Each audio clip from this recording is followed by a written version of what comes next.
ఇది పబ్లిక్ డొమైన్లో ఉన్న సమాచారంతో దృశ్యాలతో చేస్తున్న వీడియో. ఒక పార్టీ ఇనెబిలిటీని మరో పార్టీ రాజకీయ వ్యూహాన్ని వివరించడం మాత్రమే ఉద్దేశం. తాడేపల్లి ప్యాలెస్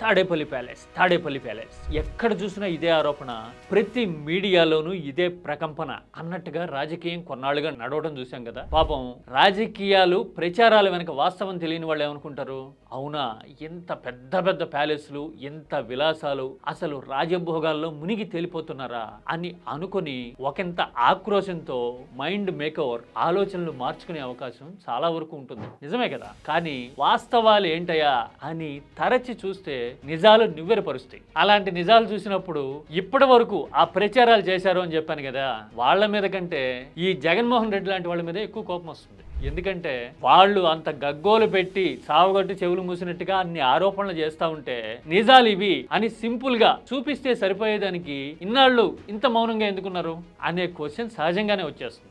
ఇది కేవలం జగన్కి సంబంధించిందో ఏపీలో జరిగిన ప్రచారం మాత్రమే కాదు, తెలంగాణలో కూడా సేమ్ ప్రగతి భవన్ చుట్టూ, కేసీఆర్ జమానా చుట్టూ ఇలాంటి ప్రచారమే రిప్లికేట్ చేయడాన్ని చూస్తూ ఉంటాం.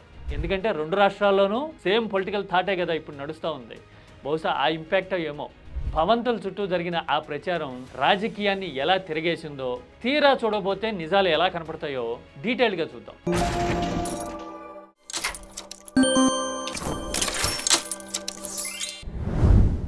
జగన్ తాడేపల్లి ప్యాలెస్లో ఉంటాడు, అంతఃపురంలో ఉంటాడు, అసలు అంతులేని రాజభోగాల సౌధంలో ఉంటాడు లాంటి ప్రచారాలు 2024 ఎన్నికలకు ముందు చూసాం. ఇప్పటికీ అదే కంటిన్యూ కావడం చూస్తూ ఉన్నాం. కానీ వాస్తవం ఏంటి, అసలు జగన్ నివాసం కానీ ప్రిమిసెస్ కానీ ఎలా ఉంటాయి ఒకసారి క్లినికల్గా పబ్లిక్ డొమైన్లో ఉన్న విజువల్స్తోనే చూద్దాం.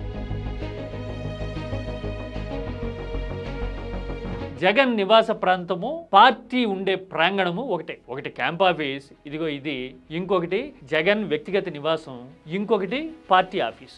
అంటే official residence, personal residence, party కేంద్ర కార్యాలయం.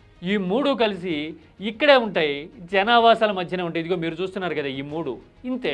పైగా ఈ భవనాలు పెద్ద ఆకాశాన్ని అంటే ఎత్తులో ఏముండవు, ఎక్కువ అంతస్తులు కూడా ఉండవు కాబట్టి చుట్టుపక్కల వాళ్ళు డాబాలు ఎక్కితే కనిపించే పరిస్థితి ఉంటుందేమో అనే ఆలోచనతో రాజకీయ వ్యవహారాలు నడుస్తున్నప్పుడు, రాకపోకలు ఎక్కువగా ఉన్నప్పుడు సహజంగానే కొంత ప్రైవసీ ఉండాలని ఎవరైనా కోరుకుంటారు కదా. అందుకని కాస్త ఎత్తైన ప్రహరీలు ఉంటాయి. ఇదే వాస్తవాన్ని చాలా వ్యూహాత్మకంగా ప్రత్యర్థులు ఎలా టిల్ట్ చేశారు, ఇదిగో చూడండి అని ఒక టిల్ట్ అప్ షాట్, అంటే ఇదిగో ఇట్లా చూపిస్తారు, ఇదిగో ఎంతెత్తు రక్షణ కూడా కట్టుకున్నాడు అని చెప్తూ ఉంటారు. జనరల్ గా ఎక్కడైనా సరే ప్రహరీ ఉంటుంది, దానిపైన ఐరన్ ఫెన్స్ వేసుకుంటారు కొందరు, దానిపైన సోలార్ ఫెన్సింగ్ కూడా పెడుతూ ఉన్నారు కదా. ఆ మాత్రం దానికి రాజకీయాల్లో ఉన్నప్పుడు రాకపోకలు ఎక్కువగా ఉండే చోట ఇంకొంత ఎత్తు పెట్టుకుని ఉండొచ్చు చుట్టూ కనపడకుండా. ఇలాంటి పరిస్థితిని అసలు కని విని ఎరగని విడ్డూరం అన్నట్టుగా ముద్రగుద్ది ఇన్నేళ్ల పాటు ప్రచారం చేయటమే ఒక వింత రోత అనుకుంటే అంతకంటే ఆశ్చర్యకరమైన విషయం ఏంటో తెలుసా, ఇలాంటి ప్రచారాన్ని, ప్రాపగాండాని బ్రేక్ చేయాలి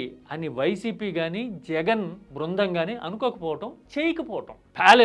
ప్యాలెస్ అంటున్నప్పుడు ఒక్క నిమిషం వీడియో, నిమిషం కూడా అక్కర్లా, ఒక 40-50 సెకండ్స్ వీడియో తీసి వదిలేరనుకోండి, ఇదిగో ఇక్కడ ఇలా ఉంటుంది, ఇదేమి పెద్ద రాజప్రసాదం ఏం కాదు, ఇక్కడ ఉండేవాళ్ళు ఇలా ఉంటారు, ఇక్కడ తినే తిండి కూడా ఇలాగే ఉంటుంది అనే సెన్స్ లో అసలు గ్రౌండ్ రియాలిటీ ఏంటో జస్ట్ అట్ ఏ గ్లాన్స్ ఒకసారి చూపించి వదిలితే సరిపోయేది కదా. ఈ ప్రచారాలన్నీ బద్దలై ఉండేవి కదా. పైగా ఇవాళ రేపట్లో హోమ్ టూర్ అనేది పెద్ద ట్రెండ్ అయిపోయింది కదా. కొందరైతే రిఫ్రిజిరేటర్ టూర్ అని ఫ్రిడ్జ్ లో ఓపెన్ చేసి చూపించుకుంటున్నారు కదా డిజిటల్ జమానాలో. మరి ఇలాంటప్పుడు హోమ్ టూర్ చేయకపోయినా కనీసం అప్పీల్ ఏంటి, అపీరెన్స్ ఏంటి, అసలు రియాలిటీ ఏంటి అని చూపించుంటే గనక ఇలాంటి ప్రయత్నాలు బస్ట్ అయి ఉండేవేమో కదా అని అనిపిస్తుంది. అలాంటి అటెంప్ట్ జగన్ వైపు నుంచి ఎందుకు జరగలేదంటే, జరిగింది ఇది ఒకటేనా, ఇంకెప్పుడు మాత్రం కౌంటర్ చేశారు, ఇది వాస్తవాన్ని ఎప్పుడు గట్టిగా చెప్పారంటారా? అలా అడిగితే ఇంకా చెప్పేదానికి ఏం లేదు. అలా చెప్పకపోబట్టే జగన్ అడుగేస్తే, కదిలితే, మెదిలితే అసలు రాజభోగం, రాజప్రసాదం, ప్యాలెస్ అనే ముద్ర పడింది. చాలా చాలా ఇంట్రెస్టింగ్ గా ఋషికొండ మీద కట్టిన భవనాల్లో కూడా